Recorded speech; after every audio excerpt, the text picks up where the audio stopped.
buenos días. Muchas gracias por su presencia. Bueno, muchas gracias por acompañar, encontrarse en este día aquí. Seguimos celebrando nuestros 60 años como Universidad Católica de La Plata y agradecemos en primer lugar a la Municipalidad de La Plata que nos ha facilitado las instalaciones, estas instalaciones emblemáticas con un tema que verdaderamente si lo hubiésemos pensado aquí no hubiese salido tan bien. Fue una oferta que nos hizo la Municipalidad después de haber programado la actividad. Así que bueno, el simbolismo de este lugar es adecuado para el tema que se va a abordar.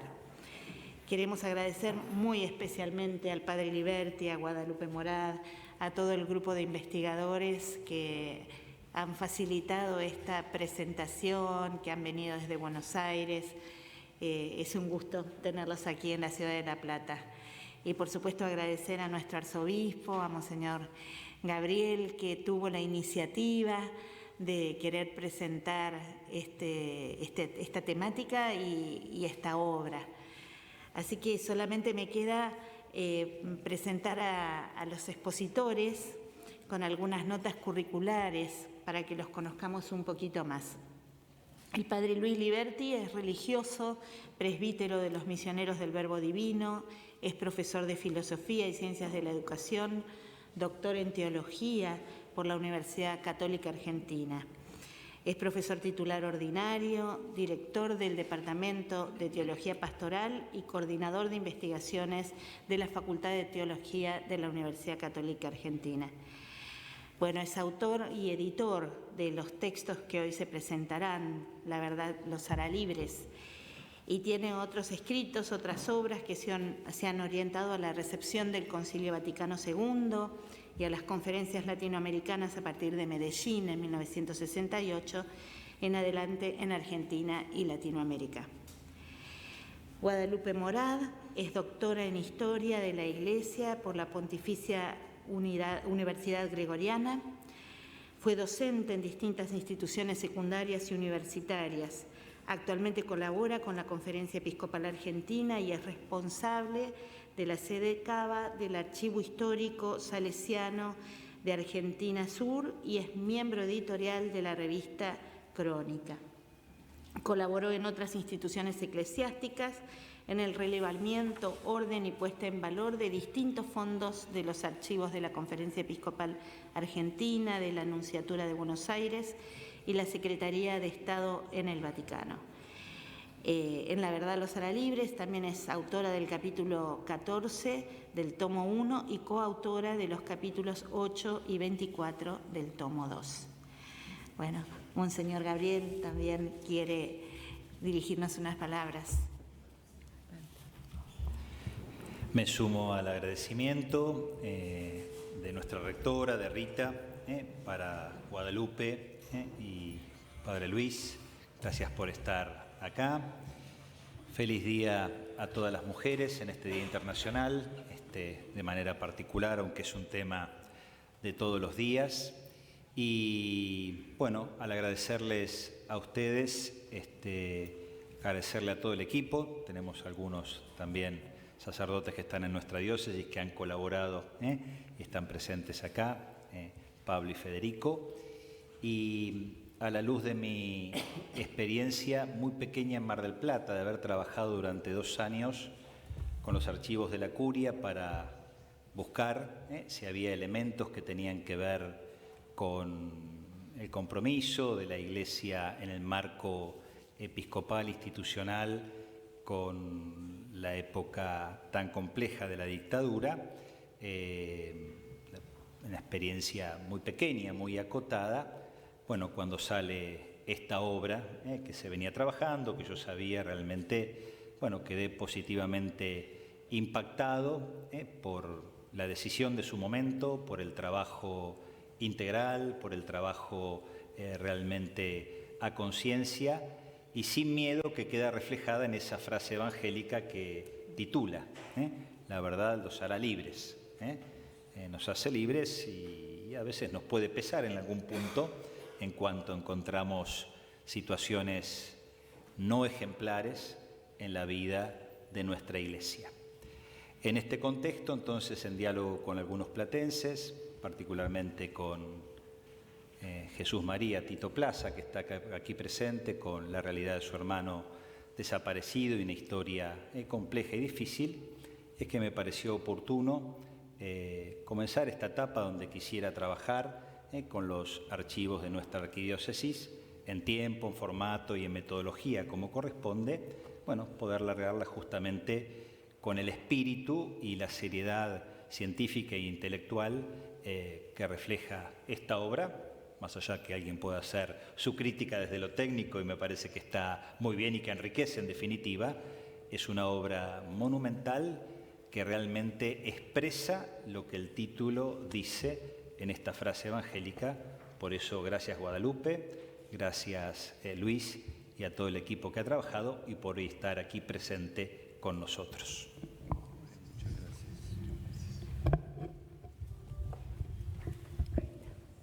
Bueno, muy buenos días, muchas gracias por esta invitación. Como muy bien lo decía recién el obispo Gabriel,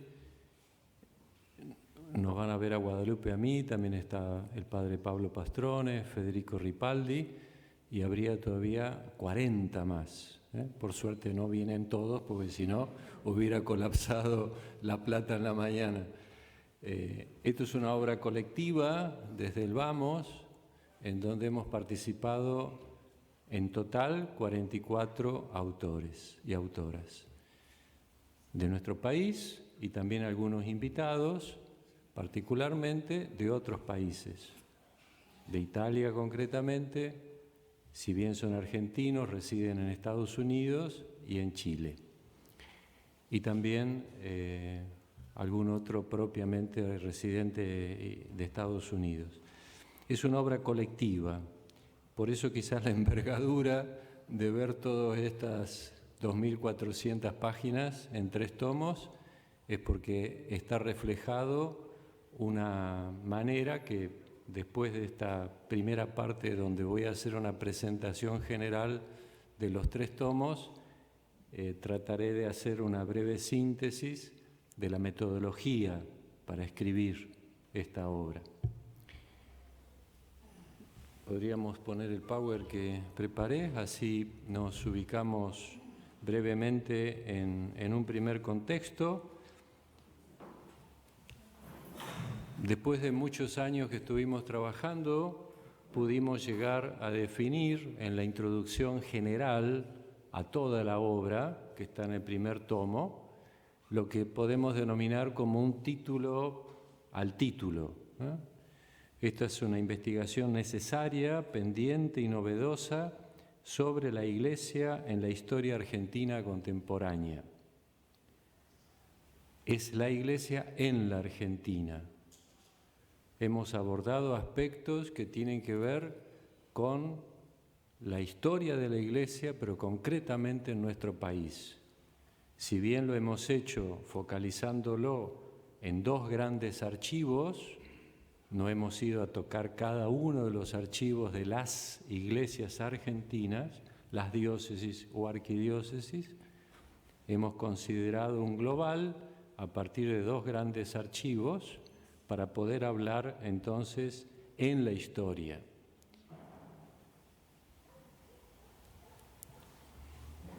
Podemos pasar el primer tomo. Me voy a referir al primer tomo, considerando algunos aspectos de cómo está estructurada. Esta obra fue pensada capítulo por capítulo durante 6 años. No están puestos los capítulos al azar o como creíamos que iban cayendo. Todo lo que está puesto en la obra, en los 3 tomos, fue discutido, analizado, reflexionado, y hasta cuando estábamos entregando a último momento a Planeta, la editorial que nos publicó, estuvimos discutiendo, reflexionando cómo estructurar la obra. De ahí que esta primera parte, el primer tomo, que es el más grueso, el ladrillo más grande, que ciertamente nos llevó un tiempo demandante, tiene esta primera introducción que la ubica en esto. Era algo necesario, pendiente y novedoso. Tiene 3 capítulos donde hay una introducción a toda la obra desde una reflexión teológica, histórica, filosófica. Lo que diríamos la epistemología de toda la obra está en los primeros 3 capítulos que escribió el padre Carlos Gali, el decano de la Facultad de Teología de la UCA.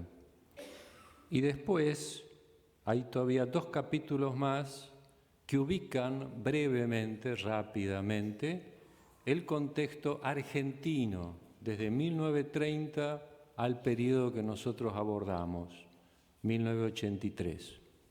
Es un capítulo breve, conciso, pero de ubicación para entender dónde estábamos en ese momento.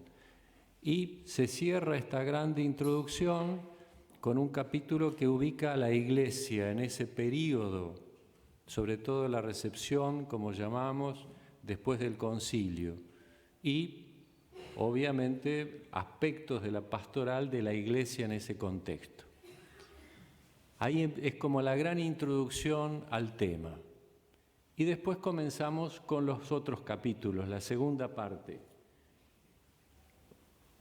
¿Podemos pasar, por favor? Ahí se han abordado, en ese primer tomo, un capítulo dedicado a la vida laical. Es el más chiquito de todos porque fue el más complicado y será el más complicado si uno lo quiere abordar. Se tomó 2 aspectos de la vida laical. Después se hicieron 3 capítulos dedicados a la vida presbiteral a los sacerdotes, analizando siempre en el contexto de los años 60, 70, 80, y después 2 capítulos dedicados a la vida religiosa, estrictamente hablando. Siempre ubicando los contextos históricos y la acción de los laicos, laicas, de los presbíteros, de la vida consagrada. En ese contexto de violencia, como lo llamamos, tomamos la frase de hablar de una espiral de violencia. No hablamos de otra cosa, sino de todo un contexto, y ahí ubicamos algunas situaciones particulares de estos estados de vida. Y después hay 2 capítulos dedicados a los obispos, los, in genere. No estamos hablando de la conferencia, sino ahí aparecen testimonios de 10 obispos que no lo eran en la época de la dictadura. Para los platenses está muy interesante el testimonio que deja Monseñor Arancedo, porque en ese tiempo estaba de prefecto en el seminario la noche que la policía entró y allanó el seminario. Y otras cosas que él vivió siendo prefecto aquí en San José, entre otros. Y después hay otro capítulo donde dedicamos a 3 obispos, Monseñor Casareto, Monseñor Esaine y Monseñor Jaquinta. Se cierra este tomo, por así decirlo, cerrar no se va a cerrar nunca, siempre va a haber apertura, con el trabajo de la doctora Morat sobre la unidad y diversidad en el episcopado, de lo cual va a hablar, ahí lo dejo. Y sí, después un capítulo que fue surgiendo en la misma discusión que tuvimos para elaborar esta obra, en el cual participó Federico Ripaldi conmigo, sobre la participación de católicos en los organismos de derechos humanos. Un tema que nos sorprendió a todos porque a medida que íbamos encontrando datos, reconocimos más de lo que creíamos. Este tomo no tiene una conclusión porque era imposible. Al abordar la espiral de violencia en ese contexto desde el 66 hasta el 83 y considerar los distintos estados de vida, no pretendíamos y no buscamos nunca darle una conclusión. Cada capítulo o cada temática intentó hacerlo brevemente, pero sin cerrar, porque son temas totalmente abiertos. Hay cosas que hemos podido escribir de presbíteros, con todo respeto, hace más de 30 años que nadie escribía nada, de la seriedad que se escribió. No niego todo lo demás, solamente pongo un ejemplo. A veces decirlo así, después uno se queda con eso, pero no es así. De vida religiosa también se han puesto cosas que hacía mucho tiempo que no se reescribía. Bien, el tomo 2. El tomo 2 hemos apuntado fundamentalmente, y como ahí lo hemos puesto, es lo que como conferencia, ya no los obispos, sino es un individuo, es un sujeto colegiado, acotado, concreto, en tanto cuerpo, organismo, lo que llamamos la jerarquía o la institucionalidad de la Iglesia, con todas las variables que esto tiene, porque la conferencia a la vez tiene muy diversas formas de estructura. Estamos quizás acostumbrados a leer, va a haber una asamblea plenaria, pero eso es uno de los temas de la conferencia. Pero bien, abordamos a partir del archivo de la Conferencia Episcopal Argentina y a partir del archivo de la Santa Sede, que incluye la Nunciatura Argentina y la Secretaría de Estado, que tenga que ver con la Argentina, qué es lo que aconteció en este período. Acá nos centramos en este tomo estrictamente en este sujeto, lo jerárquico como institucionalidad en Argentina y en el Vaticano. Lo denominamos en 3 períodos, a la medida que íbamos analizando, a la medida que fuimos estudiando, a la medida que íbamos leyendo. Todo se fue, obviamente, pensando de una manera y después salió de otra, pero es así. Algunos historiadores nos han criticado estas divisiones, pero bueno, son las que nosotros pudimos hacer.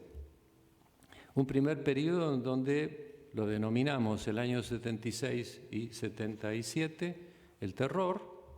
Después otro periodo en el cual hablábamos de el drama y después otro periodo, las culpas. Como ven, el primer periodo son 8 capítulos, el segundo son 10 y el último son 6. Después de cada uno de estos periodos hay una recapitulación parcial. ¿Qué puede ser el 76-77? Hicimos una parcial. Y cuando terminamos todo esto, pudimos hacer una conclusión. Este tomo lo requería, obviamente. Este tomo, como se focalizaba en estos actores, pudimos dar alguna conclusión final. Bien, en este tomo yo también insisto, porque quedó en los anexos el tema que sigue, hemos hecho un trabajo bastante arduo en los anexos que corresponde a todo esto. El primer punto lo pudimos terminar de escribir después de estar 6 años trabajando, cuando entendimos cómo es que circula la información en la Iglesia. Desde que una cartita llega allí o un comunicado, lo que sea, hasta si eso va por nunciatura, si va a la Secretaría de Estado, si va o si queda en la Conferencia Episcopal Argentina. Eso sería todo un tema. Si alguien quiere trabajar comunicaciones, hay como para una larga data. Bien, pasamos a la otra, por favor. Básicamente el tomo 3, no lo puedo resumir, son 24 capítulos, son casi 900, pero me quedo con las palabras anteriores, por favor, esta acá. ¿Qué es lo que denota el tomo 2? Estas 3 cosas: actitudes, expresiones y acciones, o su deficiencia. ¿Qué es lo que la Iglesia institucional, cuerpo episcopal, Santa Sede, ante la situación de violencia, terrorismo de Estado, acá lo titulamos claramente, este periodo es de terrorismo de Estado, que es lo que, como cuerpo colegial, los obispos, más la ayuda del nuncio fundamental y la Santa Sede, queda expresado en estas tres imágenes, por así decirlo.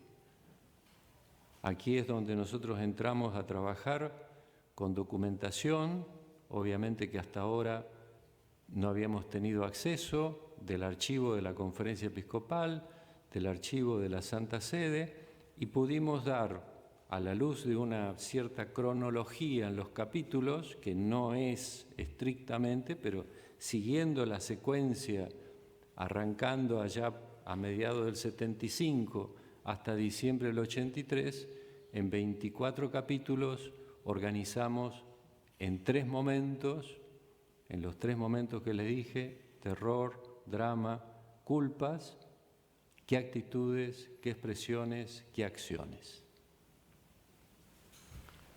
Este tomo tiene una continuidad, no es como el primero, obviamente, que cada capítulo, cada tema se focaliza, ¿no? Aquí el libro es para leer en todo, es para leer el total, por así decirlo. Cuando pensamos la obra, finalmente, vamos a pasar, por favor, al siguiente y al siguiente. Bueno, esto, por ejemplo, lo dejé, después lo pueden ver con mayor tranquilidad. Son algunos documentos. Este es uno, firmado por el cardenal Primatesta. Esto es del año 77, donde es una carta que dirige al presidente. Después podemos hablar del modus operandi de la conferencia en alguna pregunta. Podemos pasar la siguiente, que es una nota que hace cuando ya estaba en Roma, el ahora beato cardenal Eduardo Piroño. Es una notita que le hace al Papa, ubicándolo rápidamente cuál es el contexto de la Argentina. Esto es de fines de agosto del 76, donde Pablo VI siempre se mostró muy interesado por la situación nuestra, sobre todo después del asesinato de los palotinos, el asesinato en La Rioja, esa muerte accidental, como se había dicho, de Monseñor Angelelli, etc. Y Piroño le hace, como al mejor estilo de él, cortito, un par de párrafos como para ubicarlo. Bien. Sigamos, por favor. La obra, de lo que dije hasta ahora, el tomo 1 y tomo 2, es netamente histórico. Ninguno de nosotros, de todos los que estamos acá y hemos escrito en el tomo 1 y 2, podíamos decir lo nuestro. Todo tenía que documentarse. Si han visto, el primer tomo tiene 2.500 citas a pie de página. Y el segundo tiene 4.100 y pico, todo a pie de página. Nosotros no hacíamos interpretaciones.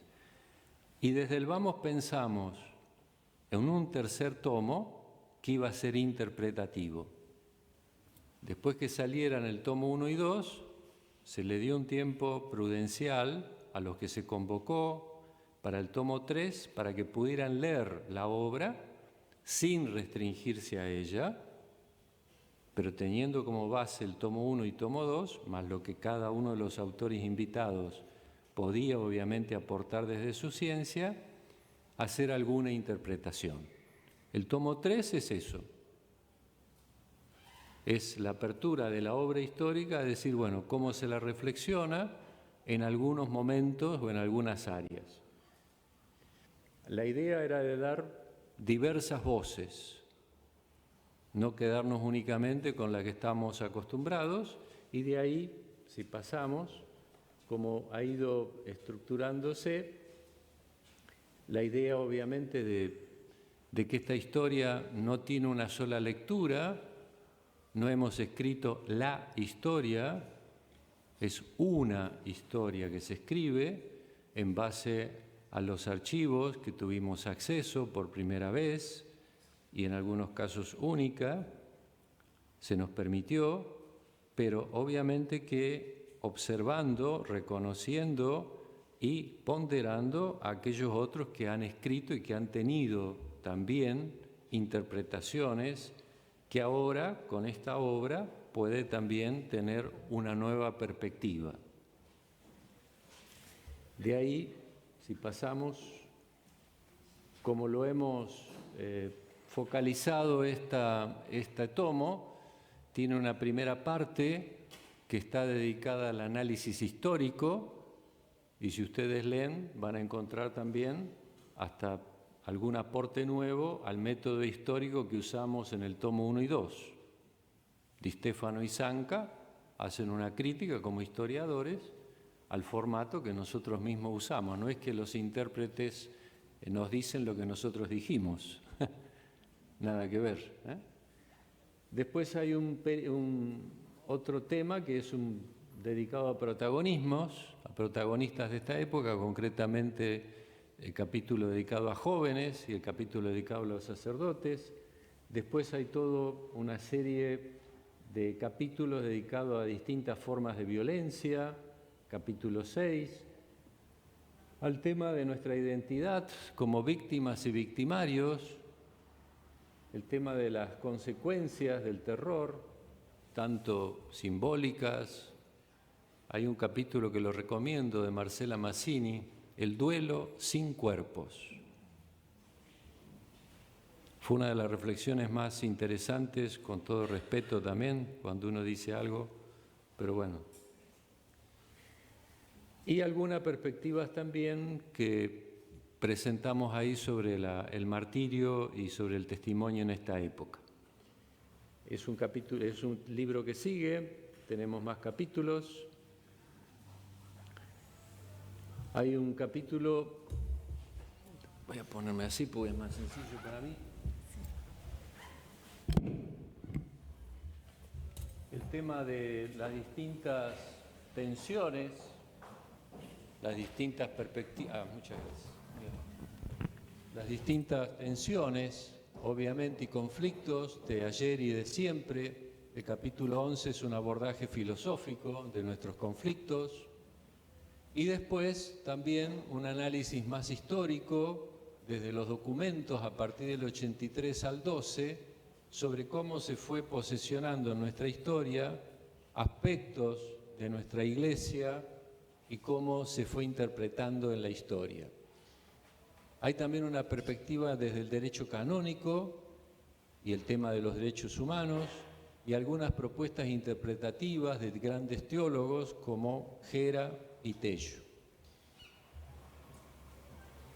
Va cerrando este tomo con una serie de capítulos ya dedicados a interpretar desde distintas ópticas teológicas, éticas, de cómo se fue dando y cómo actuó la institución eclesial para dar respuesta o no, o hasta dónde pudo darla, o cuáles fueron los límites al respecto de lo que hizo o no hizo. Seguimos. Se cierra el capítulo, el tomo, con 3 grandes temas, un poco mirando nuestro horizonte: la reconciliación, qué entendemos por la verdad desde el punto de vista bíblico, y un llamado, una convocatoria a la paz.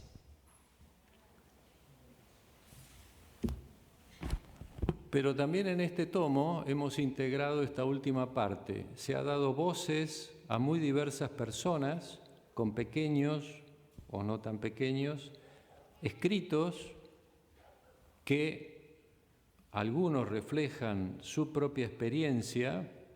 Por ejemplo, está la sobrina de la hermana Dumont, la sobrina de la hermana Dumont, que vive en Italia. Nos mandó su testimonio acerca de su propia experiencia, y así otros testimonios, un laico católico que estuvo preso durante la época del proceso, y otros. Y también voces disonantes con nuestra obra. Hay algunos testimonios y algunos escritos que ponen otro tono de lo que hubieran esperado, deseado o anhelado de esta obra. A todos le hemos dado cabida. No son una cosa, no es muy largo, pero ciertamente que hemos dado cabida a escuchar otras maneras y otras voces. Finalizo con lo que dije al principio. Este fue un trabajo de 44 autores y autoras. Todos estamos lindamente registrados en el último tomo, en nuestro currículum. El método que usamos fue de constante vinculación entre nosotros. Todos sabíamos lo que cada uno estaba escribiendo. En el tomo 1 y en el tomo 2, lo mínimamente que se redactó cada capítulo son 3 veces. Lo mínimo, porque todos teníamos que leernos, todos teníamos que escucharnos. Hemos hecho un seminario de diálogo, de conversatorios, de exposiciones, de correcciones, de interpretaciones históricas. Si la obra, como lo dije, tiene la estructura que tiene y logramos la altura que logramos, es porque antes que nada y por sobre todo la dialogamos. Y ninguno de nosotros tiene aquí una preeminencia a decir, esta es la obra de. Es una obra colectiva, en donde hicimos un ejercicio de diálogo, un ejercicio también de confrontar opiniones, como en el tercer tomo lo dije, hay críticas, y las hemos aceptado, y bienvenidas, porque para eso estamos dialogando, no para hacer monólogo, y no para escucharme a mí mismo. Y entonces, este fue un trabajo fundamentalmente de articulación, difícil, arduo, complicado, fue peleado también. La editorial también nos puso sus límites en algunos puntos. Imaginan ese tomo 1, la asustamos, vinieron despavoridos con decir tan largo no, porque no lo vamos a vender nunca. Y así también otras cosas que ya son de anécdota. Pero lo que apunto es que la metodología fue que todos sabíamos todo. Ninguno de nosotros dejaba de conocer lo que el otro u otra estaba haciendo. ¿Por qué? Porque no nos solapamos. El que trató el tema de presbíteros tuvo que ser exhaustivo y el que trabajó el tema de laicos tuvo que ser exhaustivo, vinculado con presbíteros, vinculado con los obispos, vinculado con la situación histórica, vinculado con el contexto eclesial. Fue un gran aprendizaje. Fue un inmenso aprendizaje de diálogo y un aprendizaje en el cual, lo reitero, no pretendimos decir que esto es un punto final. No lo es un punto inicial. Bueno, por los tiempos, muchas gracias, muy amable.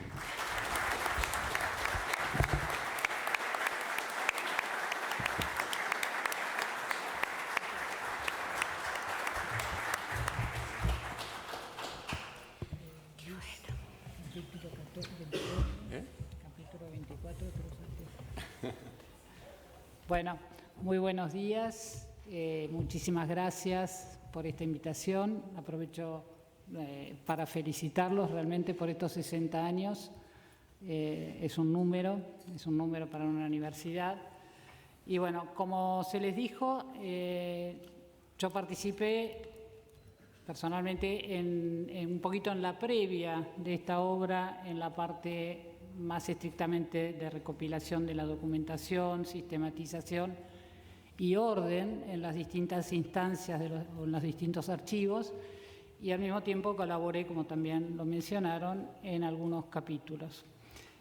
Puntualmente, en este momento, intento en estos minutos focalizarme en las prácticas, en uno de los capítulos en los cuales participé en el tomo 1 y en otro del tomo 2, y lo focalizo entonces en las prácticas colegiadas, como explicó o aclaró bien recién Luis, las prácticas colegiadas del episcopado, de nuestro episcopado en esa época. Y por otro lado, en ese contexto comentaré una parte que está, lo pueden ver, es bastante extensa en el capítulo 8 del tomo 2. Así que, bueno, algunas pequeñísimas aclaraciones que por ahí son ociosas al lado de un obispo, pero quería recordarles a todos que como sucesor de los apóstoles, el obispo católico está al servicio del pueblo de Dios, o parte del pueblo de Dios, que se le encomienda y es líder en una diócesis o comunidad por el hecho de su consagración episcopal. Y al mismo tiempo, desde el siglo XX principalmente, mediados del siglo XX, se congregan los episcopados por naciones en lo que nosotros llamamos conferencias episcopales. Y por eso vamos a analizar o intentar hacer algunos comentarios, no se asusten, no voy a exponer todo el capítulo, algunos comentarios sobre el funcionamiento de ese cuerpo colegiado en ese momento. Como dijo Luis, hay un capítulo en el tomo 1, pero el tema está presente y desarrollado en relación con como se está presente en todo el tomo 2, no es para venderlo, pero sí para entenderlo, no solo en el funcionamiento del episcopado de la SEA, sino en relación en cómo llega a Roma, a la Iglesia Universal, a través de la Nunciatura y de la Secretaría de Estado, y cómo vuelve, o qué vuelve, digamos, ¿no? Entonces, esto es como una ventanita, pero después lo van a encontrar mucho, y es una narración que encuentran en el tomo 2, que es, ¿cómo se llama? Esta progresiva, es por días casi, por años y por meses, y las distintas instancias en las cuales pasaban los temas. Entonces, la conferencia en este periodo que tomamos 75-84 se reunió 19 veces, ¿no? En las cuales la mayoría estuvo presidida por el cardenal Primatesta, arzobispo de Córdoba, y salvo la primera que en mayo, digamos, que asumió en mayo del 76 y al final del 82 fue reemplazada por el cardenal Aramburu de Buenos Aires. En promedio, para que nos hagamos una idea, estamos hablando de 80 obispos, representantes de todo el país, de los cuales hay una asistencia que se tomaba en esas asambleas de un 92.8, solo un 6.2 sería digamos, las ausencias, que en general son por enfermedad, son por... sería el caso, por ejemplo, del obispo Lira, que estaba muy grande, o el mismo Tortolo, Monseñor Tortolo, que estuvo desde el 81, ya no pudo participar más, o también a veces faltaban por comisiones, que de paso nos ubican en los nombres, el caso de Cuarrachino, que estuvo 2 años en el CELAM en este periodo, o sea que no participaba, en fin. Hay una sola excepción a esta concurrencia, a esta colegialidad, que sería la del provicario castrense, en esa época, Monseñor Bonamín, del cual en todo caso después hablamos un minutito de esa situación, ¿no? La metodología de participación de la época en las asambleas contemplaba diálogos abiertos que quedaban registrados taquigráficamente y después se volcaban en actas, que en realidad fueron una de nuestras fuentes principales para realizar estos trabajos, ¿no? Son actas muy ricas donde prácticamente está todo con este sistema taquigráfico. Hoy nos parece súper primitivo, pero la verdad que dio resultado hasta la hora de los estudios. Y lo que propongo en este momento es analizar el discurso, la opinión de los obispos que está volcada en las actas, o sea, cómo intervenían frente a cada asunto que se planteaba.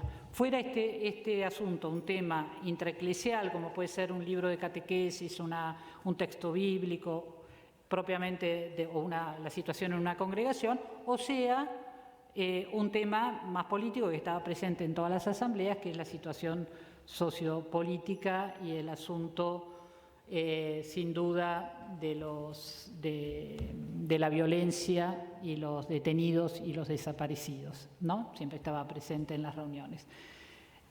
A raíz del mirar y del observar estas intervenciones en esta situación concreta de colegio episcopal, uno puede como detectar claramente, observar 3 grupos, algunos hablan de 4, pero yo simplemente menciono un análisis que hace el mismo Pío Laghi, en esa época nuncio apostólico, que plantea 3 grupos, ¿no?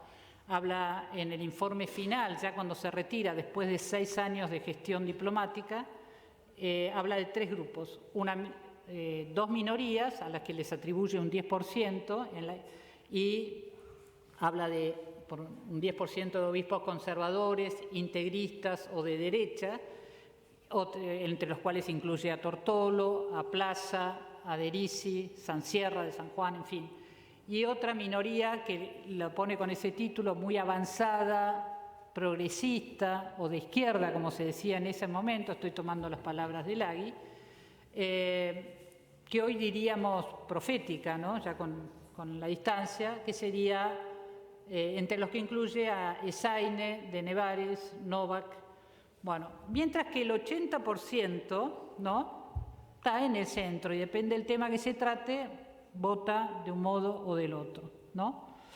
Esta diversidad de opiniones que queríamos observar o que las podemos agrupar, en fin, como para, digamos, organizar un poquito, la encontramos, por ejemplo, me avisas con el tiempo, ¿no? La encontramos, por ejemplo, con el asunto de la Biblia, la famosa Biblia latinoamericana, un texto que se había publicado en el año 72 en Chile, que había sido aprobado y demás, pero que adquirió un tinte político, mediático, inusitado en el año 76 en nuestro país, ¿no? Entonces, llegó a tal punto que la Comisión Ejecutiva encargó un informe un estudio, digamos, ¿no?, a la Comisión Teológica de la Facultad de Teología, que lo presentó en la Asamblea de octubre del 76. Y ahí, por ejemplo, ese tema puntual dio inicio a un debate bastante duro y que a nosotros nos permite observar digamos, las posiciones, las opiniones, los discursos y demás. A nadie le escapaba en ese momento que la edición tenía una foto revolucionaria, de revolucionarios armados, que sugería un manejo de la religión a favor de la guerrilla, va a decir Yacuinta, pero bastantes años después, ¿no?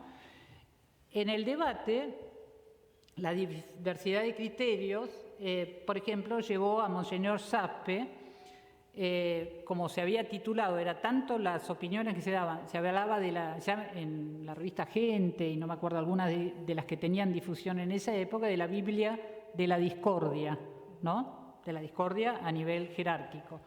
Entonces, uno lee, por ejemplo, en una nota, una carta de Sappe, que era, yo por ahí doy por sentado los nombres, pero bueno, era el arzobispo de Santa Fe, ¿no?, que, a decir textualmente, un poquito mencionar que la Iglesia había dado la imagen más antievangélica de toda la historia de nuestro episcopado, a raíz de este conflicto, ¿no? Matices, bueno, en esa línea, después el arzobispo Tortolo, cuando se presentó el informe de la Comisión de Teología, afirmó que no se podía aprobar esa Biblia dado el contexto argentino, y en esa línea sí hablaron de Derisi, Zapelac, Plaza, el mismo Cayano. Matices distintos empezaron a expresar matices: Rubiolo, Novak, Nevares, Iriarte.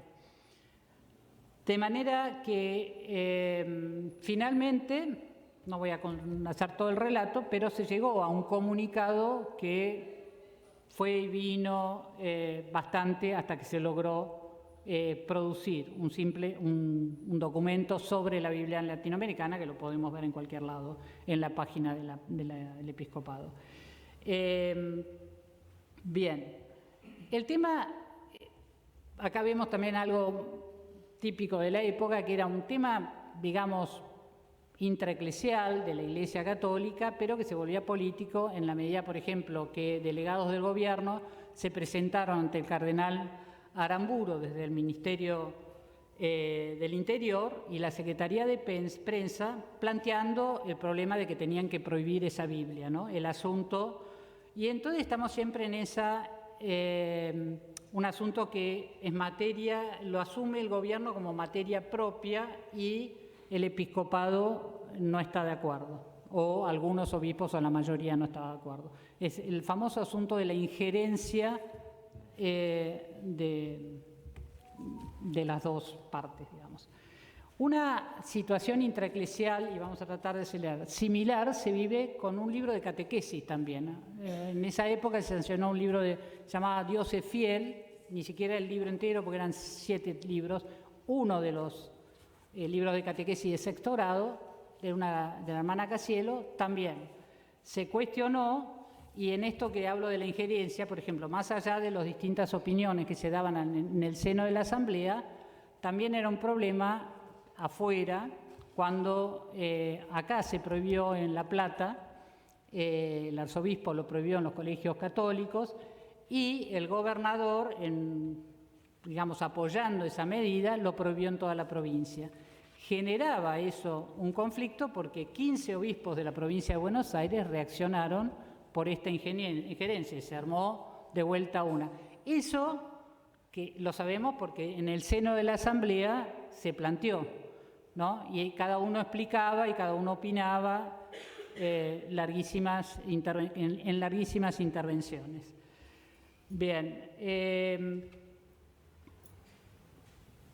recién les comentaba al inicio que siempre se dedicó tiempo en las asambleas a la situación del país.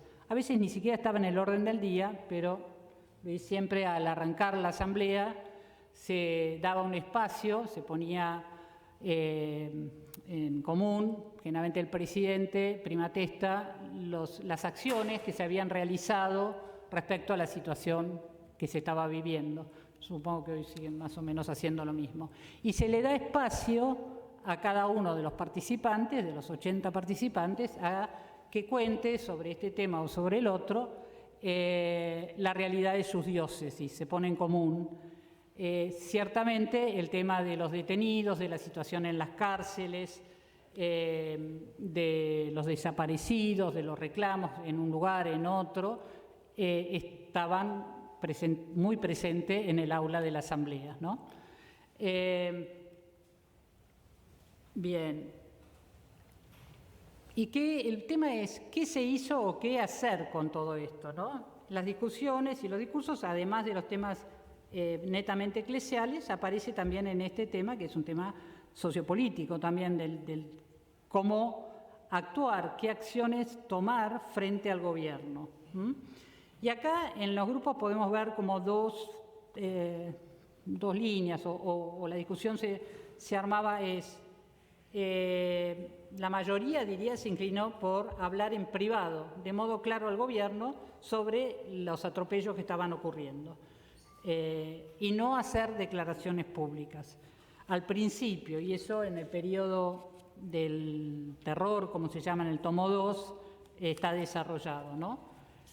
Pero cuando la tensión social y el problema crecía a lo largo del tiempo, algunos obispos marcaron claramente que había que hablar más fuerte, podríamos decir. Y eso es lo que polarizaba los diálogos, que eran larguísimos también, en hablar más fuerte, no solo en entrevistas personales o en las visitas que hacía la Ejecutiva al gobierno o a este ministerio, o sino hacer algo más. Y ahí es donde vemos que, por un lado, podríamos decir, Iriarte, Novak, de Nevares, Sáinez, veían a lo largo de los años la necesidad de romper con los militares, de denunciar enérgicamente los excesos, pero eran una minoría, ¿no? De los excesos y las torturas en las cárceles, de las cuales ya se había expuesto en las intervenciones particulares. Mientras que del otro, el contrapunto sería aquellos que consideraban que los excesos en las cárceles eran excepciones aisladas, que se fueron corrigiendo con el tiempo, o que eran parte de campañas internacionales de origen marxista, y no les parecía necesario hacerlo públicamente. Ya dije algunos nombres en esta línea, podemos encontrarlo a Tortolo, a Monseñor Tato, Sansierra, Zapelac, Derisi, en general. Por ejemplo, esto lo van a ver cuando se hizo puntualmente, se tomó la decisión de la Carta Pastoral de mayo del 76, País y Bien Común, que se trabajó en la 33 Asamblea, y se llega a una declaración, se habla de las detenciones indiscriminadas y demás. Otro ejemplo, pero digamos el debate fue larguísimo y además en general se llegaba a la Asamblea con un anteproyecto. Ese anteproyecto no era aprobado, había que nombrar una nueva comisión que redacte el nuevo proyecto de documento, después leerlo en el aula de la Asamblea, cada uno hacía lo que llaman en esa Asamblea los modos, entregaba el papelito con las variantes que quería, la frase que no le gustaba, o sea, era un proceso arduo, donde todas estas grandes divisiones se ven claramente.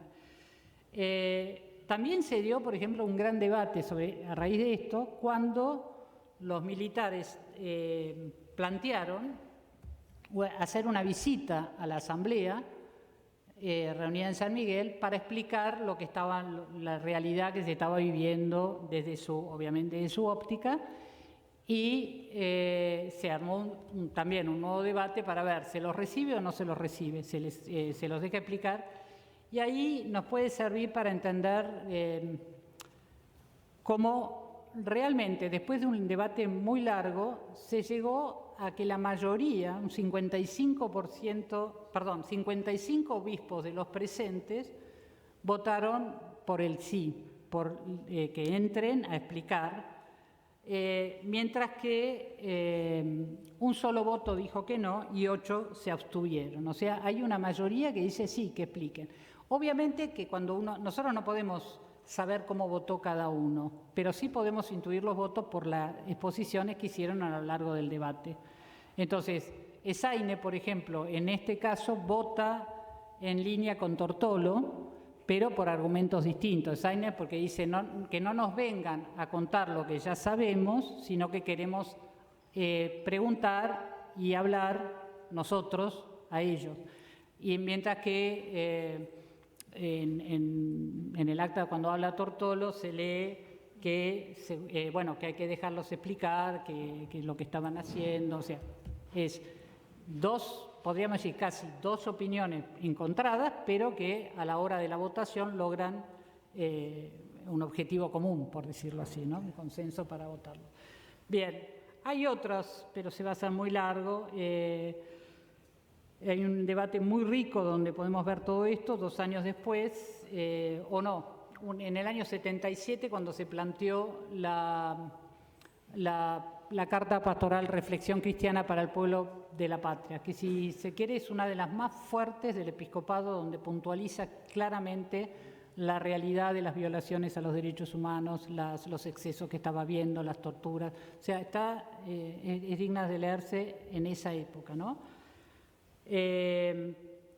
Esa fue la que implicó un camino súper trabajoso y testimonia nuevamente las diferencias, la tensión, el empeño por el diálogo, porque hay algo que yo no dije al principio, pero me parece que es importante, que se les pide al episcopado, como colegio, el actuar en colegialidad, ¿no? Entonces siempre está esta tensión entre las individualidades, pero que hay que dialogar para alcanzar consensos y que lo que se exprese o el documento que se publique tenga el aval de una amplia mayoría, ¿no? Por eso la distinción que hacemos, analizamos a los obispos funcionando en colegio. Entonces, sacar una carta como esta reflexión fue larguísimo, la verdad que fue muy largo y bastante interesante. Bien, al principio les comenté que solo un 6% se ausentó, para los que están en escuelas diría con motivo, justificado, ¿no? Está justificado, pero había el provicario castrense, se ausentó absolutamente de todas las asambleas, a pesar de que, no vamos a entrar en detalles, pero que en todas Prima Testa le mandaba la carta como todo el mundo, el secretario Galán también, y dado sus ausencias reiteradas, intervenía también Santa Sede y la Nunciatura pidiéndole que se presentase para actuar en el colegio, ¿no? en el aula de la asamblea. Y cuando digo esto, cuando estamos hablando de la unidad, la colegialidad y la acción de la Conferencia Episcopal en esta época, hablar del vicariato castrense, cuando desde el 24 de marzo del 76 las Fuerzas Armadas asumen el gobierno, digamos, las fuerzas adquirieron un rol clave, pero también el vicariato adquiere un rol clave, de connotaciones, podríamos decir, insospechadas. Nos estamos refiriendo al obispo vicario, que en general, que fueron, a partir del 75 fue Monseñor Tortolo, que ya no era presidente de la Conferencia Episcopal, pero sí, el 75 sí, era presidente de la Conferencia Episcopal, vicario castrense y arzobispo de Paraná. En mayo del 76 ya no fue más presidente de la CEA, pero sí siguió como vicario hasta el 81, hasta que se enfermó. Tanto él como su antecesor, que era Cayano, delegaron en el provicario, que lo pidió Cayano en el 61 porque realmente también Cayano en esa época, en la década anterior, lideraba el episcopado y era arzobispo también. Entonces, para que se ocupara, y delegaron en este obispo la conducción de, la acción en el vicariato castrense. Y acá, en síntesis, el clero castrense, que sobre esto está desarrollado en el capítulo 8, y también en los 3 capítulos que mencionó Luis que le dedicaban en el tomo 1 al clero, eso lo van a ver clarísimo, pero recibe una formación en línea con el discurso de los obispos vicarios. Es una mirada o enfoque de iglesia más conservador, como dijimos, que en el contexto que se estaba viviendo atribuyen al marxismo internacional y nacional, desde una teología tradicionalista y en oportunidades integristas, una visión de iglesia que si bien rechazaba toda forma de violencia, iba junto a un discurso que justificaba moralmente la legítima defensa. Entonces, esto era lo que se volcaba en los ámbitos castrenses. Cuando estamos hablando que es un obispado singular, porque tiene el área de trabajo, podríamos decir, es el castrense justamente, son pastores de los miembros de las 3 fuerzas y sus familias que están en todo el país. Por lo tanto, por un lado es singular por eso, porque es todo el país, y al mismo tiempo, al estar así distribuidos, están colindantes, o sea, están en relación con todas las diócesis del país y necesitan en cada destacamento, en cada lugar, funcionar, podríamos decir, en sintonía con la pastoral de cada lugar. Eso abre todo un capítulo, la pastoral de cada obispo del lugar, diríamos, ¿no? Eso abre un capítulo que fueron los conflictos, podríamos decir, verdaderos conflictos que hubo a veces entre ¿cómo se llaman los lugares del ejército? Las bases militares, regimientos, y el obispo del lugar o el capellán castrense del lugar. Entonces, para entender este periodo, también tener este funcionamiento eclesial, que a veces es bastante más complejo de lo que creemos, me parece que nos da una luz, pero bueno, hay que leer todo eso. Entonces, yo siempre, o en el capítulo que se hace un relato del discurso de los vicarios, las acciones y demás, me parece interesante recordar que el escenario es un escenario en el que actúa, es un escenario muy particular, es muy original.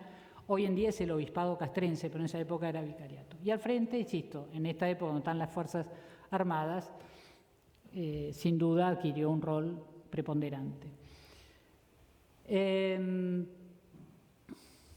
bueno, no voy a hablar de, salteamos, lo que, para sintetizar e ir a las preguntas que por ahí es más interesante que todo esto, ¿no? Yo me animaría a decir algunas consideraciones de lo dicho ya, ¿no? Que los obispos, en este análisis que uno puede hacer del discurso, sale claramente, conocían perfectamente el asunto de las detenciones, las torturas, los excesos del gobierno en la represión de la guerrilla, y las conocían tanto por lo conversado en la asamblea como, y acá abro todo un capítulo que es el aluvión de cartas que llegaban a la asamblea, a la conferencia episcopal, a la nunciatura, de familiares de detenidos, de desaparecidos y allegados que escribían solicitando ayuda, intervención ante las autoridades nacionales y demás. Todo esto no nos da este espacio, pero les recomiendo el capítulo 24 del tomo 2, donde recoge o sea, cómo actuó el episcopado, cómo actuó la Iglesia, cómo actuó la nunciatura también, frente a este aluvión de cartas que en la SEA, por ejemplo, tocan cerca de 3.000 casos de detenidos y desaparecidos, y escribían más de una vez, con lo cual hay bastante documentación, y otro tanto que llega a la nunciatura. Cómo actuaron en conjunto, cómo gestionaron, cómo actuaban, para algunos casos actuaban en comunión, digamos, insistiendo de un lado desde la nunciatura, en otros directamente casos particulares desde la conferencia episcopal, y después las famosas listas que se armaban en la nunciatura de todos los casos que le llegaban y que desde la nunciatura se presentaban al ministerio, en general al Ministerio del Interior, en principio Arguindegui, después saliendo y demás. Ahí en ese capítulo van a encontrar unos gráficos con las tablas, los números, de qué tipo, una caracterización y algunos casos testigos que por respeto a la privacidad, que es lo que de las personas, van a encontrarlo solo con iniciales, pero son casos, un caso de cada tipo que se recoge en ese capítulo. Otro, para ir cerrando en serio, porque ahora me abrí de vuelta, digo que ante esta realidad de todo esto que reciben por los informes de los obispos o por la correspondencia que reciben, los obispos, decíamos al principio, eligieron el camino del diálogo y mantener un estilo de relación que permitiera conservar esas gestiones con el gobierno, ¿no? Y así se lo explicó claramente, no voy a leer ahora el párrafo, prima testa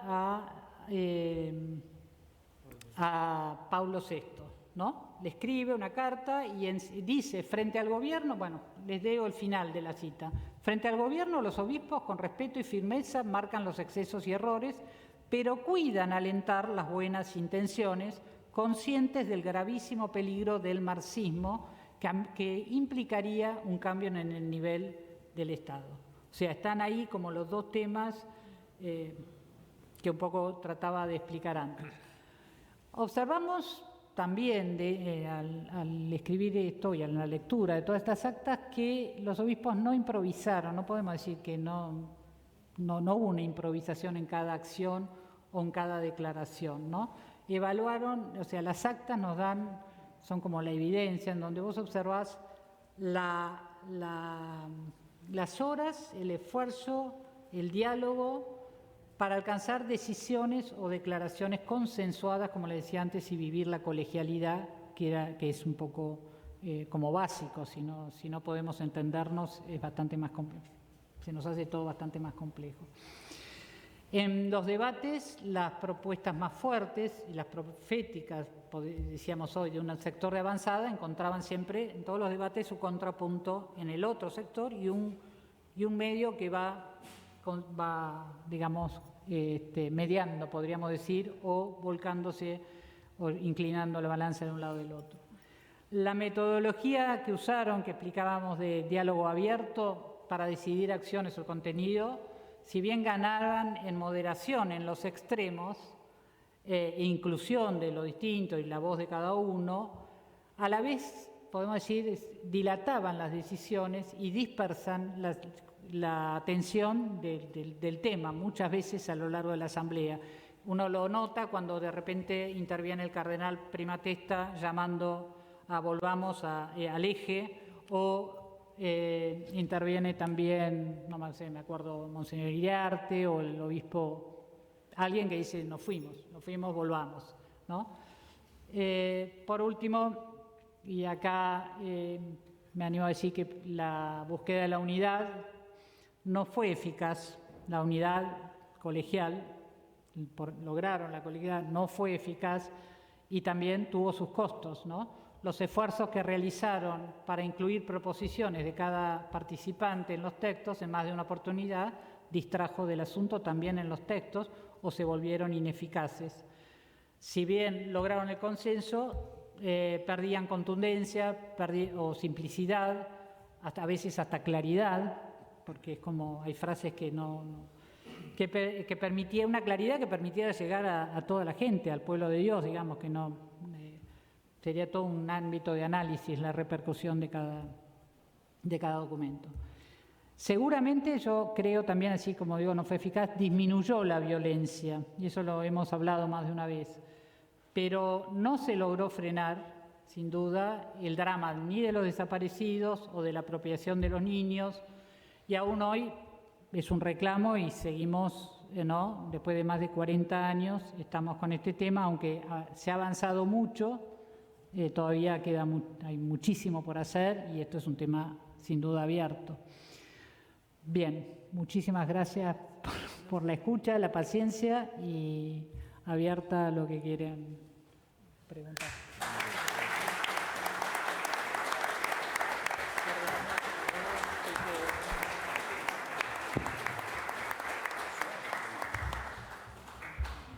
Bueno, vamos a abrir un espacio de preguntas. Está Julieta con el micrófono, así que yo pediría que levanten la mano. Julieta se acerca y formulan las preguntas que deseen.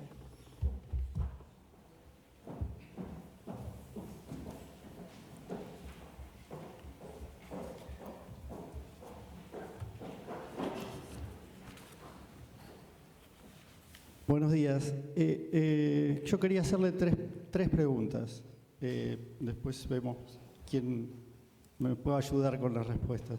Se habló creo que Luis mencionó y puso de resalto el circuito de comunicación que funcionaba en la iglesia, digamos, para tomar una decisión o para llevar un tema. Ese circuito, recién acabamos de escuchar que había 3.000 cartas, que entiendo esas 3.000 cartas son las que llegaron al episcopado. ¿Se puede dilucidar, se puede saber, se puede estimar cuántas no llegaron, si es que había cartas que no llegaron? Eso puede surgir quizá de otros archivos, como por ejemplo los archivos específicos de cada obispado. Esa es una inquietud. La otra inquietud es saber si utilizaron, en algún momento se mencionó la revista Gente, si utilizaron como apoyatura la hemeroteca de lo que se publicaba en los medios respecto de las decisiones, las cartas, las reuniones del episcopado, y cómo fue ese tratamiento, si está incluido en este trabajo o no, o está incluido metódicamente o está simplemente utilizado en algunos casos que cobraron más trascendencia. Y lo último que quería saber es si el recorte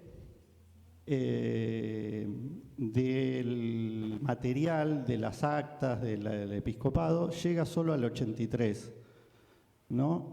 Si no hay una mirada de qué pasó en el episcopado en los años siguientes, cuando esos temas cobraban importancia, volvían por distintas cuestiones, leyes, distintas situaciones del país en donde esos temas volvían, si está consignado en el trabajo qué pasaba ya con otros actores, porque por ahí los obispos eran diferentes, ¿no?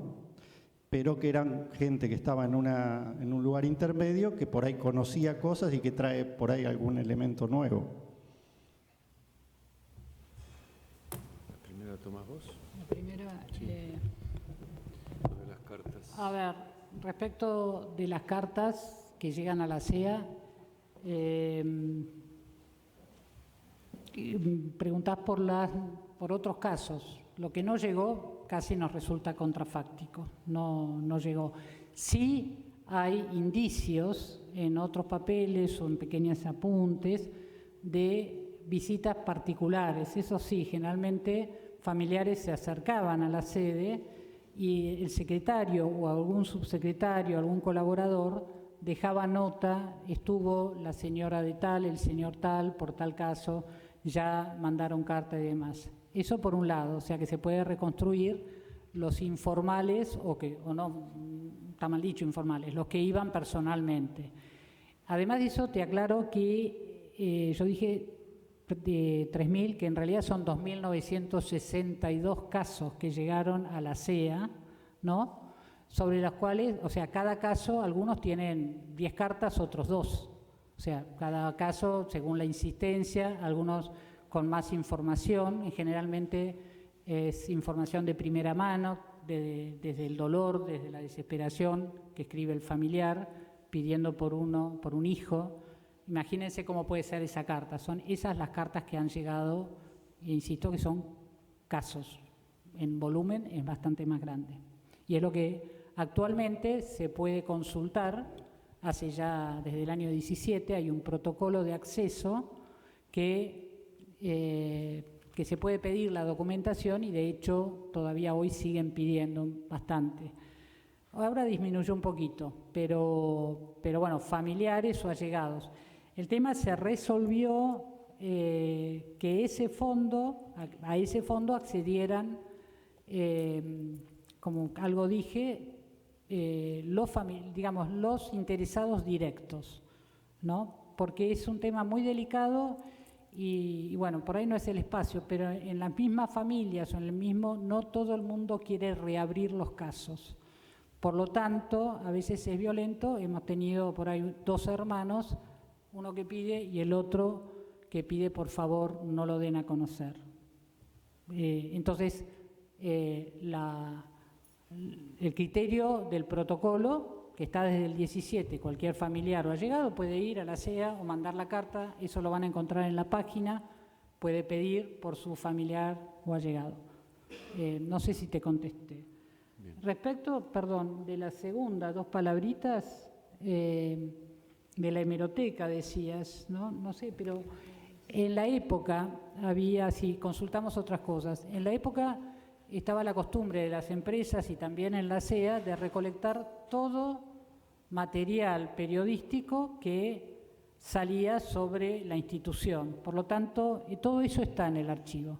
Entonces, no es que fuimos algunos, Luis puede agregar, fuimos a algunos lugares, pero hay todo un apartado en el archivo que tiene los periódicos, los cortes de los principales periódicos de Buenos Aires y del interior que llegaban. Bueno, sí, ¿seguís vos? ¿Aclarás? Algunas veces recurríamos a este archivo particular que tiene la CEA, sobre todo para cotejar algunas fechas o a veces participantes. No siempre las actas nos resultaban tan fáciles para leer, pero no estuvo en el espíritu de la investigación tomar fuentes periodísticas, llamémosle así en global, no estuvo en el espíritu de nuestra investigación. Eran las fuentes, actas, documentos, cartas, etcétera, que tengan obviamente un valor de la Iglesia institución. Fue un tema que discutimos bastante, inclusive habíamos pedido para el 3er tomo a alguien que nos hiciera algo de esto de lo periodístico, pero bueno, a veces ahí hay muchísimas también tensiones internas al respecto, ¿no? Sí quedó el testimonio del periodista José Ignacio López en el tomo 3, que es lo único que pudimos tener. Y con respecto a lo que pasó después del 83, en el capítulo 12 del tomo 3 es donde se analiza a posteriori.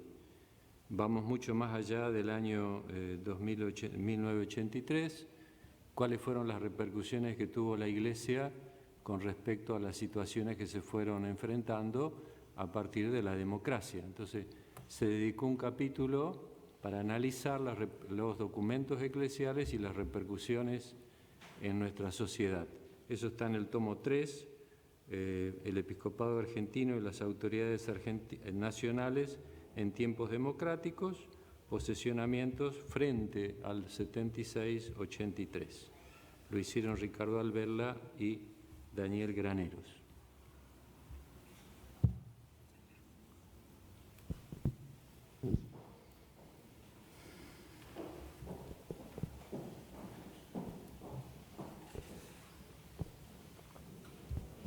Buenos días, mi nombre es Nora Flüger, soy profesora de teología en esta universidad.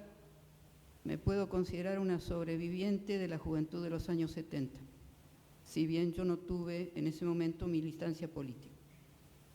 Tuve compañeros de clase muertos, tuve familiares perseguidos, etcétera, de manera que les pido que disculpen si en lo que hablo puedo tener una carga emocional. Yo lo que quiero hacer no es una pregunta, porque me parece que de parte de ustedes el tema está muy completo y bien investigado. Lo que quiero hacer tampoco es una crítica en absoluto, lo que quiero hacer es un aporte. Yo creo que habría que escribir otro libro más para preguntarnos por qué llega una sociedad a lo que llegó la sociedad argentina en esos años. Porque si mal no recuerdo, toda esta represión de lo que ustedes hablan no empezó con la dictadura, se agudizó con la dictadura. Pero en el año 75, todavía en un gobierno republicano, tuvimos la AAA, que era un comando paramilitar que asesinaba militantes políticos. Y había plena vigencia, se supone, de los tres poderes y de las instituciones democráticas. La pregunta es cómo llega a eso una sociedad. También la otra pregunta, los jóvenes que militaban, que buscaban, ideal perseguían, estaban confundidos, eran lúcidos. Todo eso yo creo que no se ha investigado, lo estamos mirando desde el lugar de la víctima. Claro que fueron víctimas y no soy yo quien para decir que no, pero hay algo que yo creo que hay que profundizar, no solo en lo religioso, no solo en el papel de las instituciones, no solo en el papel de la Iglesia como institución. Está perfectamente la descripción que hacen de todos esos conflictos del episcopado, porque yo me enteraba de primera mano en la parroquia cuando pasaba eso. El lío con la Biblia latinoamericana empezó ya entre los años 74 y 75, después vino lo del 76, pero ya empezó allí. Me acuerdo de un montón de cosas, hubo momentos que me dieron ganas de salir afuera a tomar aire, escuchando mención de algunas personas. Y lo que yo digo, vamos a lo más profundo. ¿Por qué pasó todo eso? Si no era una sociedad moralmente quebrada por algún motivo, ¿y por qué se pudo dar todo lo que se dio? Que se llevó al espanto, de un lado y del otro. Entonces, tal vez haya que armar otros 3 tomos sobre ese tema, para profundizar un poco más en ese aspecto. Es decir, desde lo político, y que no sean tan caros. Desde lo político, desde lo institucional, está muy bien todo lo que ustedes están describiendo y me consta porque he sido testigo de todo eso que ustedes dicen. Pero para mí, la pregunta que yo me sigo haciendo, y me la sigo haciendo todas las noches cada vez que me acuerdo, ¿qué pasó en nuestra sociedad? Ese es el aporte que yo quiero hacer.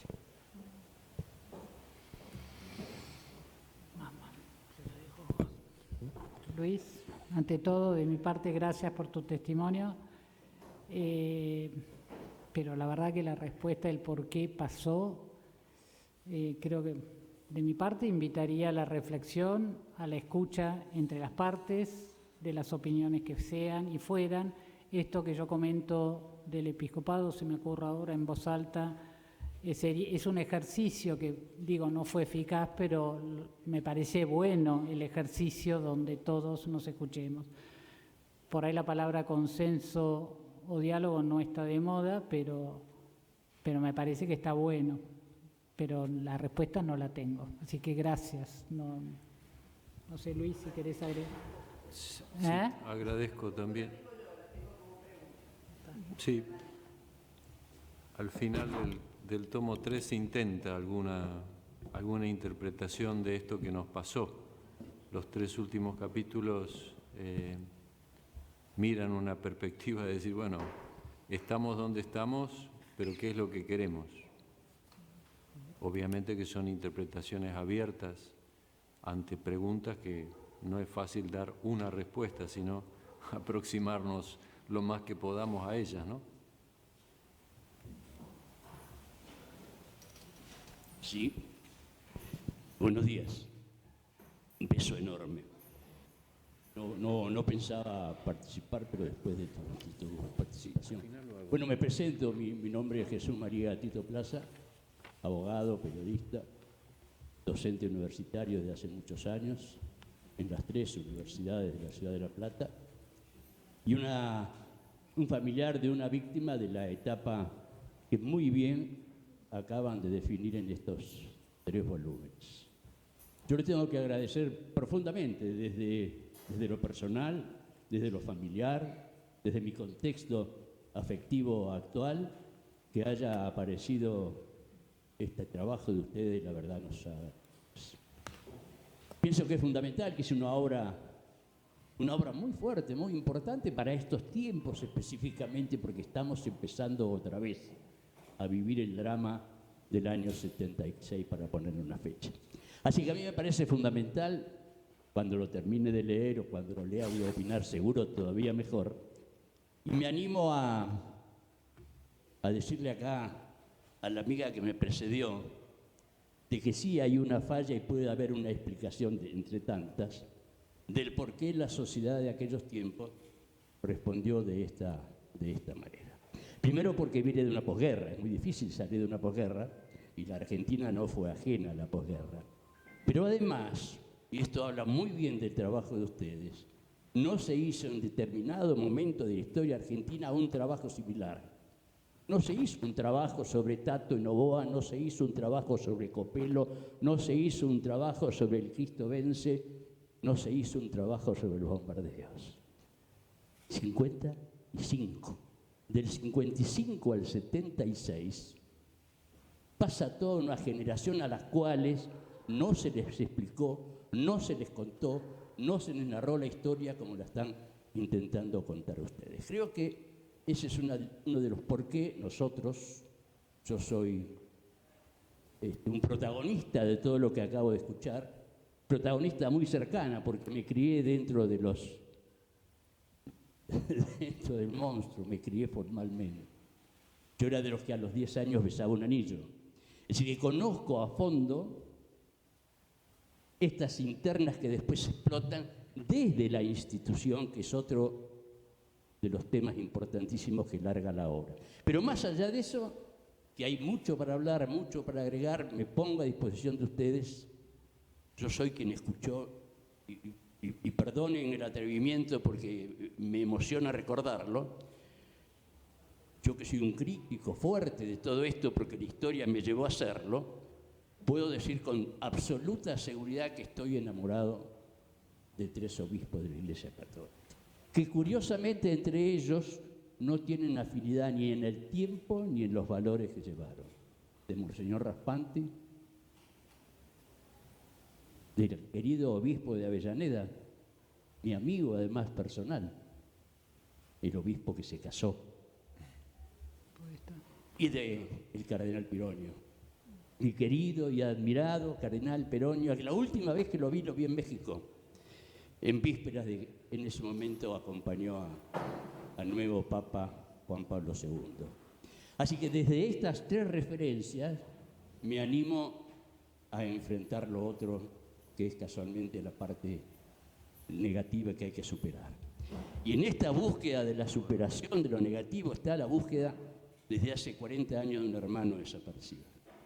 Y que voy a seguir buscándolo. Pero además esa búsqueda me lleva a encontrar la libertad.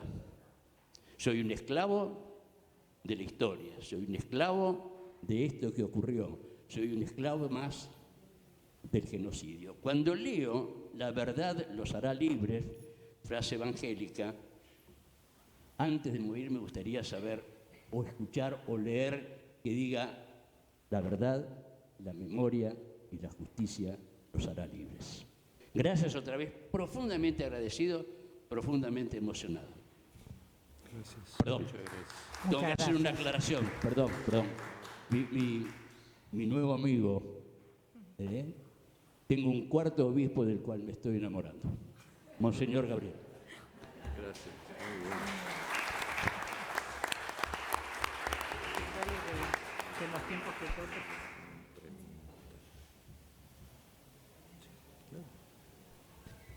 Sumar algo a la pregunta que nos hacía. El capítulo de María Nieves Tapia, del tomo 3, tiene una nueva lectura sobre los jóvenes de la década del 70-80, 60-70-80. Ella era joven, participó en la pastoral juvenil argentina entre el 79 y 82, y es algo que yo no leí en historia todavía, como una lectura de aquellos jóvenes dentro del ámbito, por lo menos, de vida eclesial, que no estuvieron directamente involucrados en ninguna organización o quizás no con una participación política tan activa. Y ella me parece que nos hace una propuesta de lectura de la juventud que no la tenemos escuchada, yo por lo menos. Ella lo habla en primera persona, es un testimonio suyo personal, pero me parece que invita a hacer una lectura y una interpretación histórica de esta característica, que es un estudio histórico que no está abordado. Lo he visto particularmente en algunas cosas, pero no así, con esa pregunta. ¿Qué de los jóvenes que no estaban directamente vinculados a una participación política, pero tenían una pregunta? Ella habla de la encrucijada y del encierro que vivían. Bueno, un aporte para tomo 3, para que lo lean. Muy bien. Gracias. Muy bueno. Buenos días, mi nombre es Ricardo Sánchez Trapes. Yo les quería preguntar por qué no se trata en general el tema que ocurrió durante la existencia de las 3A y lo que ustedes llaman el ciclo del terror, junto con todos los asesinatos que hubo y luego la sustracción de personas. Había saqueos, iban a las casas, no sé si recuerdan, y había grandes saqueos de las casas. Digo, el saqueo, porque eran bienes frente al bien preciado que es la vida o la sustracción de nietos, es insignificante, pero me parece que marca e invalida el fanatismo que alegaban, por ejemplo, Videla o Macera, cuando estuvieron presos y decían que eran víctimas. Cuando uno, si bien es repugnante el robo de personas, y es muy grave, el agregarle otro delito, como era robar, marca que la intención era el poder nada más, no una idea verdadera, ¿no? Además, por supuesto, recordemos que la primera deuda externa grande crece en el periodo militar, ¿no es cierto? Empieza a crecer en el 76. Digo, ¿por qué ese tema no se trata? Y realmente, porque creo que invalida totalmente todo lo que hicieron y su defensa. El año pasado, el otro, falleció la señora de Videla y decían, esta víctima, víctima, fueron victimarios. Esa es mi pregunta. Este tema económico, que parece menor, y es mucho menor, por supuesto, pero que invalida los otros temas. Sí. No, dale. Si cualquier cosa. Perdón. El tema de los saqueos apareció con total insistencia en la mayoría de las cartas. Cuando los familiares o allegados o quien escribiera describieron habitualmente la situación, también incluyeron el tema propiamente de los saqueos. En todas las cartas que hemos podido analizar y lo hemos indicado, el tema se ha indicado en este capítulo 24 que decía Guadalupe, el tomo 2, cuando analizamos las cartas, es uno de los temas que obviamente queda marcado. No lo hemos marcado tanto, obviamente, cuanto la desaparición de personas. Y hago un agregado, las situaciones económicas que sufrieron muchas familias, también hubo instituciones que salieron a paliar, porque ciertamente que los saqueos fueron también sacar al padre o a la madre de familia para el sustento cotidiano. Era eliminar a una persona, sí, pero también se eliminaba a los hijos con el sustento económico. Hay cartas donde las abuelas dicen, por favor, ayúdennos porque no podemos alimentar a los niños. O sea, la historia vuelve a repetirse, diríamos. Y hubo instituciones, entre ellas el MET, el Movimiento Ecuménico de Derechos Humanos, que se ocupó de estas cosas. Se ocupó de dar sustento económico a familiares que habían quedado desprotegidos en lo económico. El tema de saqueo no lo tratamos in extenso porque no superaba, pero quedó registrado. Varias veces en las cartas que hemos transcripto o en las reflexiones que hicimos, incluimos el tema del secuestro, la detención, los saqueos, el maltrato, las torturas. En general está abordado, no específicamente. ¿Puedo agregar una cosita? Más allá de corroborar, y creo que Fede o Pablo, que también leyó algunas cartas, lo pueden ratificar lo que acaba de decir Luis, que la mayoría de las cartas está presente.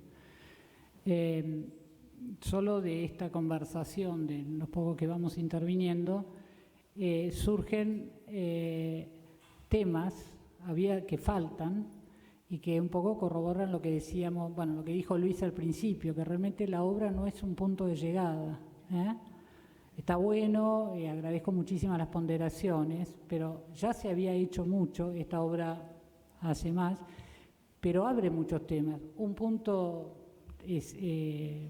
sería analizar desde los saqueos, y hay todo un tema moral que te puede llevar a conclusiones, como lo decía recién el señor, o incluso el que planteó, se nombró acá Monseñor Raspanti, que nos queda picando un análisis de cómo se vivió esta época en las diócesis. Ojalá, y eso lo hemos insistido, se abra en las diócesis un análisis de esta situación para poder sanar desde lo local, porque si no siempre estamos en lo macro, que está bueno y es es un puntapié, pero nada, eso, como que la obra que siga, que despierte en aras de sanar, en aras de la fraternidad, en aras de poder realmente encontrarnos y en cierto modo resolver, si es que se puede,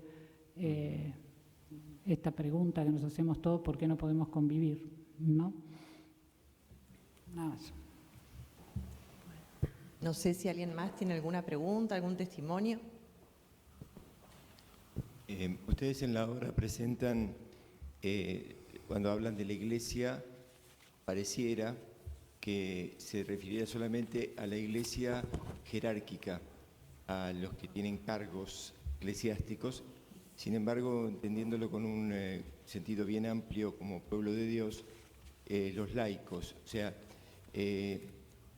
sé que han comentado que hay han hecho hincapié en la parte más jerárquica, y por la documentación, pero se considera también, se tiene en cuenta en este análisis aquellos laicos poderosos incluso, podemos decirle muy livianamente, pero por ahí no es esta la intención, que han entregado, que han defendido una idea, y los laicos que han apañado, encubierto o más que encubierto, han ayudado a aquellos que tenían este tipo de problemáticas. Creo que hay todo un mundo que está indocumentado pero que también tiene un peso dentro de la historia, de esta historia. ¿Está contemplado esto ya? ¿Está analizado en algunos de los capítulos? Tal vez lo dijeron algo, pero me gustaría que si lo dijeron que lo refuercen. ¿Qué contestar yo? ¿La laica? No, te lo dejo, ahora me tira a mí la laica. La verdad es que pienso que se podría haber dedicado mucho más. Una de las cosas autocríticas, me acuerdo cuando se cerraba el tomo 1, era el volumen del capítulo de los laicos. Pero me parece que introduce todos los temas, insisto, para estudiarlo. Y después lo importante también de poder incluir a las Fuerzas Armadas entre los laicos. No son una cosa, ¿no? Y así está incluido, en el capítulo de vicariatos, sirven el vicariato a las 3 fuerzas, que son laicos y sus familias, y que se sienten iglesia y hablan siempre desde su lugar católico, muchísimas veces, siempre no, pero muchas veces. Pero obvio, Luis lo comentó cuando presentó el capítulo de los laicos, que es todo, no sé cómo decirlo, es muy difícil abordarlo, pero creo que falta y se podría trabajar más desde instituciones, por ahí salen más desde lo local, insisto, porque en lo macro se complica. Y no sé si querés agregar algo. Sí, hay muchos estudios de otras ciencias, sobre todo desde la sociología religiosa, hasta donde yo puedo conocer, seguramente habrá más cosas, acerca del rol, de la participación, actitudes, posicionamientos de los laicos, o como lo hay también de presbíteros o como lo hay de vida consagrada. Esta fue una primera vez que nosotros intentamos hacer una historia con archivos propios de la Iglesia y, como lo dije, el capítulo de laicos nos quedó sumamente flaco porque era sumamente imposible asumirlo. Es el 99% de la Iglesia. Entonces, sabíamos desde el vamos que aquí iba a quedar una beta como para decir, bueno, tomamos 10, sí, más o menos como 10 posesionamientos con personas o instituciones o revistas o publicaciones o asociaciones políticas, sindicales, pero sabemos que queda muchísimo. Después sí, está también contemplado a lo largo de los capítulos el nombrar a diversos laicos, pero ciertamente que esto es un primer momento de historia reciente de la Iglesia que, lo volvemos a decir, queda abierto. Acá hay muchísimo más para seguir investigando. Haber hecho 2 capítulos de vida consagrada, yo que pertenezco a ese gremio, no aparezco ni a placer, porque obviamente somos tantas congregaciones que vos decís, bueno, se focaliza en esto, pero quedó totalmente pendiente mucho más. Vulgarmente hablando y tomando la imagen, es la punta del iceberg lo que estamos mostrando. Y sobre todo en el aspecto del laicado es un tema pendiente para el análisis, no solamente dentro de la historia de la Iglesia, sino en otros aspectos, para seguir ahondando, como muchos otros aspectos de los capítulos que nosotros presentamos. Pero sí, es una deuda. Hasta ahora no tuvimos la disposición de hacer una nueva historia de nuestra Iglesia. El último gran historiador, estamos hablando de Cayetano Bruno, y ya son varias décadas que hay en el medio un vacío, y como decía antes, ese silencio que se produjo después de la dictadura favoreció que hoy estamos atrasados esta obra 20, 30 años. No estoy dando justificaciones, no estoy dando ninguna justificación. Trato de leer algo de la historia, ¿no? ¿Qué tal? Buen día. Por ahí un aporte a la pregunta tuya. Y me sumo a lo que dicen mis compañeros. Quizás habría que recordar o comentarles a ustedes también cómo surge esta obra. Entonces ayuda a entender el por qué se centra fundamentalmente en la actuación de la Conferencia Episcopal Argentina como cuerpo. Remontarse mínimo al 2006, cuando el cardenal Bergoglio, como presidente de la Conferencia Episcopal Argentina, funda una comisión ad hoc para investigar los casos sucedidos en Chamical, los curas de La Rioja asesinados, y lo de Monseñor Angelelli. Bueno, esa comisión la presidió Monseñor Yacuinta. Ahí sale en los archivos todo este tema, no solo el de Angelelli, sino también se ve todo el tema del momento de la dictadura. Y ahí entiendo que la Conferencia Episcopal Argentina dijo, nos falta una palabra, decir una palabra de lo que no es que hicimos nosotros porque eran nuestros predecesores, es decir, de lo que se hizo como Conferencia Episcopal en ese momento. Y ahí Yacuinta trabaja en varios archivos, no solo en el de la Conferencia Episcopal Argentina, e incluso invita a la Iglesia, y esto es jerarquía y laicos, a que incluso parroquias conserven los archivos, porque los archivos no es que son papeles, sino que es vida. Hemos visto estas cartas que chorrean sangre. Entonces, bueno, a partir de ese momento surge esta idea que después se va concretando y se le pide, la Conferencia Episcopal Argentina le pide o delega en la Facultad de Teología, fundamentalmente de la UCA, esta iniciativa.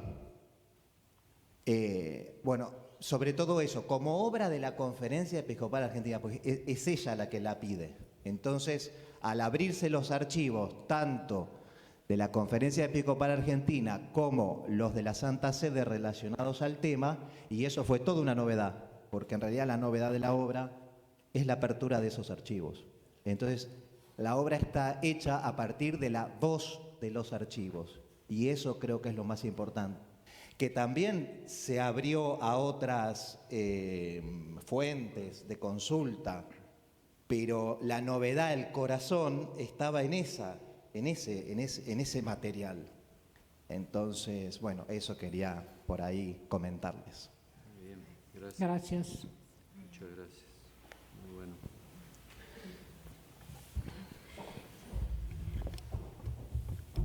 Bueno, yo quiero agradecer muy particularmente al Padre Luis, a Guadalupe, por habernos venido a presentar este trabajo monumental que encararon con enorme seriedad científica. Agradecer esa seriedad, aclarar también que toda investigación para poder producir resultados necesita de recortes, de tiempos, y que una de las cuestiones que a todo investigador le sucede es que cuando empieza a investigar descubre nuevos universos y difíciles de definir, difíciles de plantear. También desde lo metodológico no hay un único método de investigación, hay muchos urgentes, y mientras los escuchaba decía qué increíble este equipo, todo lo que han podido abordar, porque has tomado aspectos del método cualitativo, cuantitativo, etnografías, y tanto para, claro, diálogo crítico. Se advierte un rigor metodológico y un diálogo, una triangulación metodológica muy importante. Así que agradecerles. Yo me animo a adelantar algo que conversamos tanto con Monseñor como con el Padre Luis, que vamos a hacer otras presentaciones ya yendo a los contenidos de la obra, ¿no es cierto? Habíamos dicho, por ahí después vamos a esto en lo organizativo, plantear algunas fechas, de modo tal de que el equipo pueda todavía proponer y presentar más resultados. Así que no solamente la investigación, como ustedes muy humildemente se definen como un punto de partida, bueno, este momento también en lo académico es un punto de partida. Los comprometemos, abusando de su generosidad, a tener nuevos diálogos. Muchas gracias. Muchísimas gracias a ustedes y a Monseñor que tuvo la idea.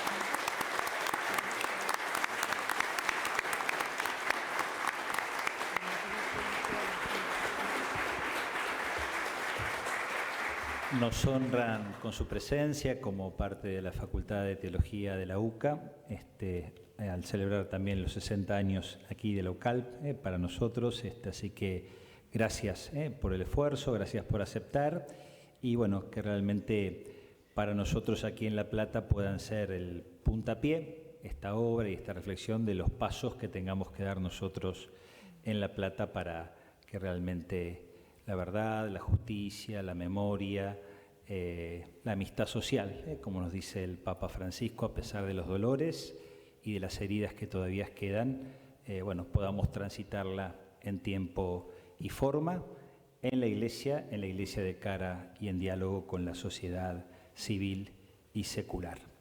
Gracias a todos y le pedimos a Dios que nos acompañe y nos dé la capacidad de vivir en profundidad el gran desafío de ser patria de hermanos, como tantas veces decimos y rezamos en la oración de la patria. Muchas gracias.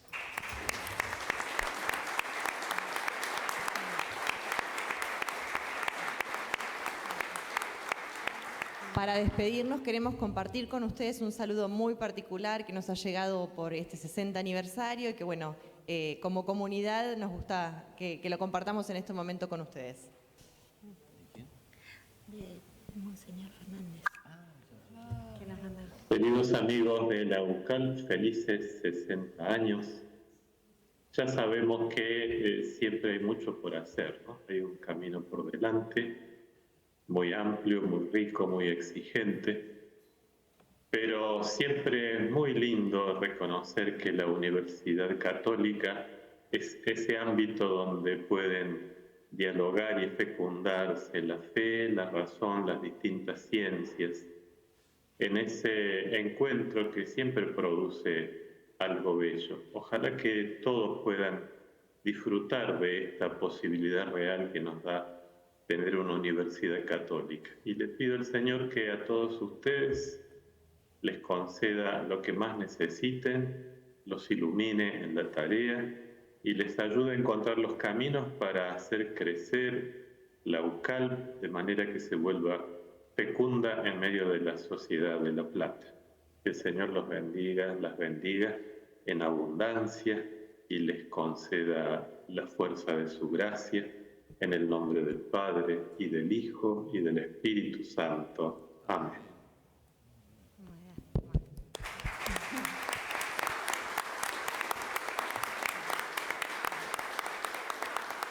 Bueno, muchísimas gracias entonces por su presencia, por supuesto al Padre Liberti, Guadalupe, un gusto haberlos tenido con nosotros. Monseñor, una vez más, muchísimas gracias, Rita también. Damos por concluida esta jornada. Buenos días. Muchísimas gracias de nuevo. Sí.